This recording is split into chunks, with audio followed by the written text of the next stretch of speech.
Okay, so after I would give the students the words and give them probably 10 or 15 minutes in class to kind of sort out the words and talk through things and maybe make some rationalizations, I would have them lay out their ideas or their groups, their categories, and I would either walk around and look at them, or we would share them all together. Usually we share them together so that if there is a question, the kids can have kind of a debate on where the things go.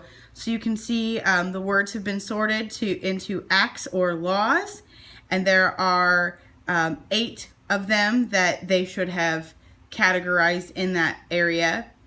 Then we move on to policies and change.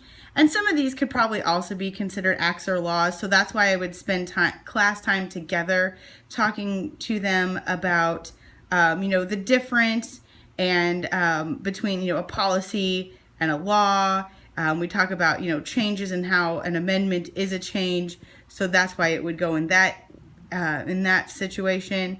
And then, just some of the other things like the Triangle Shirtwaist Factory Fire, to reinforce, this is what it is, and this is why it's in the policy and change category, because it was something that happened in history that caused things to change. It caused a new, a new way of doing things. And so we put that in change. And then The Jungle, which is the novel by Upton Sinclair that was written in 1906.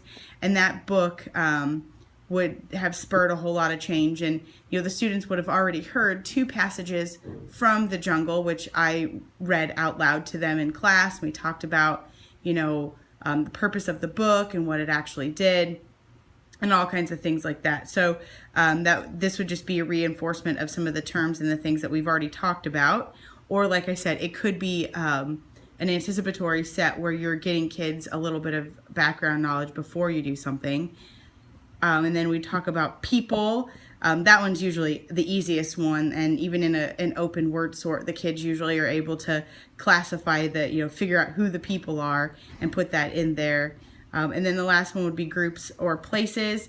This was kind of a hodgepodge, and so it was groups and there were some places, and so I didn't have just a category of like 2 things, because there are a couple things here that may or may, the places was an afterthought. But, if you wanted to have more groups than just 4, you could do that. I just thought for the sake of ease and remembering that putting groups and places in the same category would help.